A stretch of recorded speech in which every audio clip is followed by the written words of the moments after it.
प्रकृति की जटिलताओं को जब हम करीब से देखते हैं ना, तो वो सचमुच एक बहुत ही अद्भुत अनुभव होता है।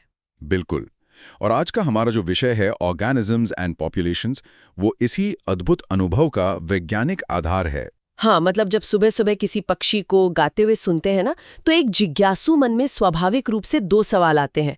पहला तो प्रक्रिया वाला सवाल कि पक्षी कैसे गाता है, उसके वॉइस बॉक्स की बनावट कैसी है या ध्वनियां कैसे उत्पन्न हो रही हैं। एग्जैक्टली। और दूसरा सवाल थोड़ा ज्यादा गहरा है कि पक्षी आखिर गा क्यों रहा है।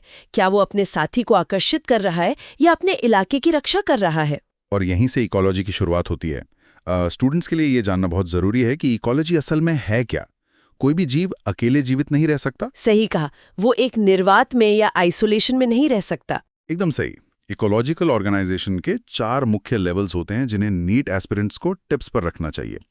पहला ऑर्गेनिजम्स यानी जीव, फिर पॉपुलेशंस यानी समष्टियां, उसके बाद कम्युनिटीज और आखिर में बायोम्स। तो आज हमारा मिशन यही है कि हम इस पॉपुलेशन वाले लेवल को पूरी गहराई से समझें। और शुरुआत करते हैं पर्यावरण के साथ जीव के रिश्ते से, ऑर्गेनिज्म एंड एनवायरनमेंट। हाँ, देखिए, किसी भी जीव को प्रभावित करने वाले एबियोटिक फैक्टर्स या अजैविक कारक बहुत महत्वपूर्ण होते हैं। इनमें सबसे अहम है तापमान, फिर पानी, लाइट और मिट्टी यानी सॉइल। और इन्हीं फैक्टर्स से निपटने के लिए जीवों में एडेप्टेशन या अनुकूलन देखने को मिलता है। जैसे रूप के आधार पर मॉर्फोलॉजिकल एडेप्टेशन। बिल्कुल, कैक्टस में कांटों का होना इसका बेहतरीन उदाहरण है। फिर फिजियोलॉजिकल एडेप्टेशन होता है, जैसे ऊंचाई पर जाने पर हमारी बॉडी में रेड ब्लड सेल्स का बढ़ जाना। और बिहेवियरल एडेप्टेशन भी तो है, जैसे रेगिस्तान की छिपकली जो ठंड लगने पर धूप सेकती है और गर्मी लगने पर छांव में छुप जाती है। एकदम सटीक उदाहरण है ये। अगर स्टूडेंट्स को ये एक्सप्लेनेशन एकदम क्लियर लग रहा है तो पारा नीट यूट्यूब चैनल को सब्सक्राइब जरूर करें। अब पॉपुलेशन एट्रीब्यूट्स की तरफ बढ़ते हैं।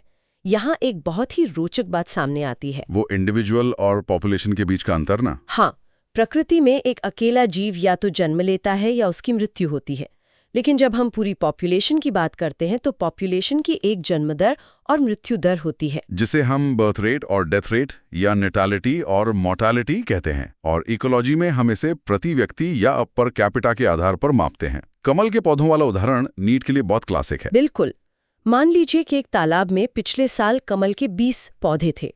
इस साल प्रजनन के कारण 8 नए पौधे और उगाए, तो अब कुल 28 हो गए। लेकिन जन्म दर निकालने के लिए हम 8 नए पौधों को मूल 20 पौधों से डिवाइड करेंगे, तो बर्थ रेट हुई 0.4 यानी 0.4 प्रति कमल प्रति वर्ष। और ये मृत्यु दर पर भी लागू होता है। मान लीजिए लैब में फ्रूट फ्लाइज यानी फल मक्खियों की संख्या 40 है। एक हफ्ते में 4 मक्खियां मर जाती हैं, तो मोर्टालिटी रेट हुई 4/40 यानी 0.1 प्रति फ्रूट फ्लाई प्रति सप्ताह। बहुत ही सिंपल गणित है। इसके बाद आता है आयु पिरामिड या एज पिरामिड। किसी भी पॉपुलेशन में 3 आयु वर्ग होते हैं, प्री रिप्रोडक्टिव, रिप्रोडक्टिव और पोस्ट रिप्रोडक्टिव। और जब हम इन्हें ग्राफ पर रखते हैं तो पिरामिड के 3 आकार बनते हैं।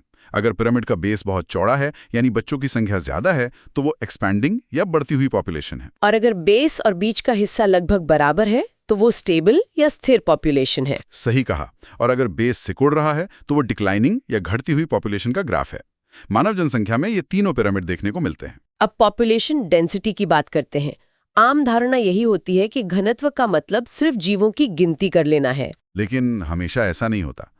एक बहुत ही शानदार सोच प्रयोग है। कल्पना कीजिए एक विशाल बरगद के पेड़ की, और उसके ठीक नीचे गाजर घास या पार्थीनियम के 200 छोटे छोटे पौधे उगे हैं। गिनती के हिसाब से तो 200 गाजर घास उस एक बरगद पर भारी पड़ेंगे। लेकिन इकोलॉजी के नजरिए से उस बरगद का बायोमास और उसका प्रभाव उन 200 पौधों से कहीं ज्यादा है, तो यहाँ गिनती भ्रामक हो सकती है। और बाघों की गिनती वाला उदाहरण भी तो है। हाँ, टाइगर सेंसस। हम जंगल में जाकर हर बाघ को गिन नहीं सकते, तो हम अप्रत्यक्ष तरीके अपनाते हैं, जैसे उनके पगमार्क यानी पैरों के निशान और उनके मल के नमूने। अब समझते हैं कि ये पॉपुलेशन बदलती कैसे है। पॉपुलेशन ग्रोथ के 4 मुख्य फैक्टर होते हैं। 2 फैक्टर्स डेंसिटी बढ़ाते हैं, नेटालिटी जिसे बी से दर्शाते हैं और इमिग्रेशन यानी अप्रवास जिसे आई से लिखते हैं। और 2 फैक्टर्स डेंसिटी घटाते हैं, मोर्टेलिटी डी और एमिग्रेशन या उत्प्रवास ई। इन चारों का जो बैलेंस है वही ग्रोथ मॉडल्स तय करता है। पहला मॉडल है एक्सपोनेंशियल ग्रोथ, जो जे कर्व बनाता है। ये तब होता है जब संसाधन असीमित हों। बिल्कुल। डार्विन ने बताया था कि हाथी जैसा जानवर जो बहुत धीरे प्रजनन करता है, अगर उसे असीमित भोजन मिले और कोई शिकारी ना हो तो कुछ ही सदियों में पृथ्वी पर हाथियों के खड़े होने की जगह नहीं बचेगी। वो शतरंज के बोर्ड पर गेहूं के दानों वाली कहानी भी यही समझाती है। हर खाने में दाने दुगने करते जाओ तो अंत तक पूरी दुनिया का गेहूं कम पड़ जाएगा। गणितीय रूप में इसे dN/dt = Rn लिखते हैं।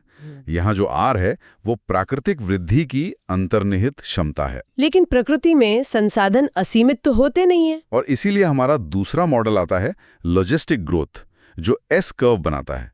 ये ज्यादा यथार्थवादी है, क्योंकि हर आवास की एक अधिकतम सीमा होती है, जिसे कैरिंग कैपेसिटी या के कहते हैं। प्रकृति के से ज्यादा आबादी का भरण पोषण नहीं कर सकती। शुरुआत में ग्रोथ तेज होती है, फिर धीमी होती है और अंत में के पर आकर स्थिर हो जाती है। इसे वॉरहल्स्ट पर लॉजिस्टिक ग्रोथ भी कहते हैं। तो पारा नीट पर ऐसे ही डिटेल्ड नीट लेक्चर्स मिलते रहेंगे। अब लाइफ हिस्ट्री वेरिएशंस पर आते हैं। डार्विनियन फिटनेस क्या है? हर जीव अपने पर्यावरण के हिसाब से अपनी प्रजनन क्षमता को अधिकतम करने की कोशिश करता है। इसे आर वैल्यू कहते हैं। इसके आधार पर दो तरह की प्रजातियां होती हैं, आर सेलेक्टेड और के सेलेक्टेड। आर सेलेक्टेड वो जीव होते हैं जो एक बार में बहुत सारे छोटे बच्चे पैदा करते हैं, जैसे सीप या ऑयस्टर्स और पेलाजिक मछलियां। इनकी रणनीति होती है मात्रा बढ़ाना ताकि कुछ तो बच ही जाएं। दूसरी तरफ के सेलेक्टेड प्रजातियां होती हैं, जैसे स्तनधारी और पक्षी, जो कम बच्चे पैदा करते हैं लेकिन बड़े बच्चे पैदा करते हैं और उनकी बहुत देखभाल करते हैं। क्वालिटी पर फोकस होता है। प्रशांत साल्मन मछली और बांस का पेड़ भी बहुत रोचक है। वो जीवन में सिर्फ एक बार प्रजनन करते हैं। अब हम इकोलॉजी के सबसे ड्रामेटिक हिस्से पर आते हैं, स्पीशीज इंटरैक्शंस। हाँ, जहां फायदा और नुकसान का पूरा खेल चलता है। सबसे पहले प्रेडेशन यानी परभक्षण। यहाँ एक को फायदा है और दूसरे को नुकसान, यानी प्लस और माइनस, प्लस माइनस। शिकारी सिर्फ खूंखार जानवर नहीं होते। एक गौरैया जो बीज खा रही है वो भी प्रीडेटर है। शिकारी एनर्जी ट्रांसफर का काम करते हैं और शिकारी की आबादी को कंट्रोल में रखते हैं।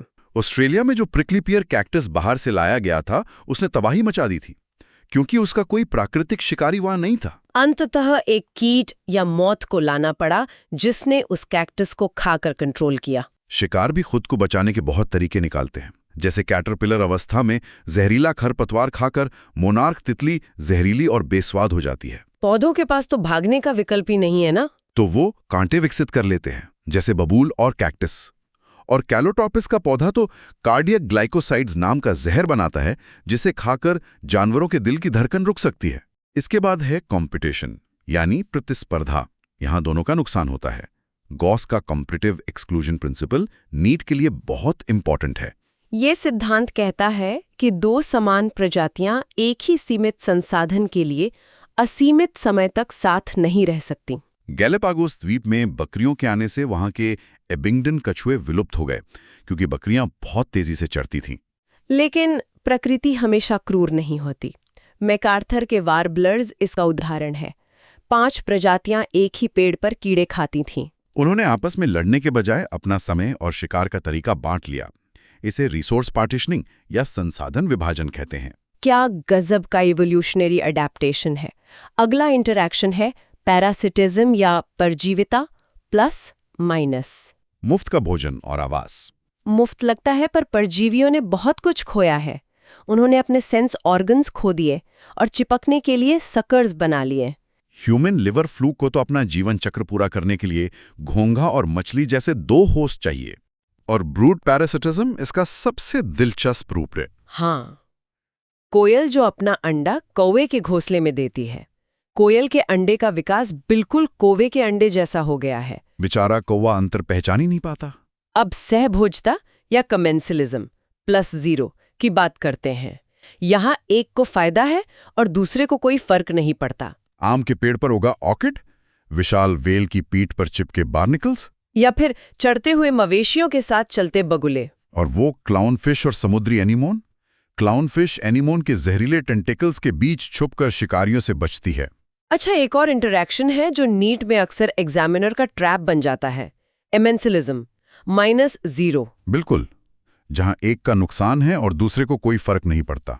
जैसे पेनिसिलियम फंगस ऐसा केमिकल छोड़ता है जिससे आसपास के बैक्टीरिया मर जाते हैं।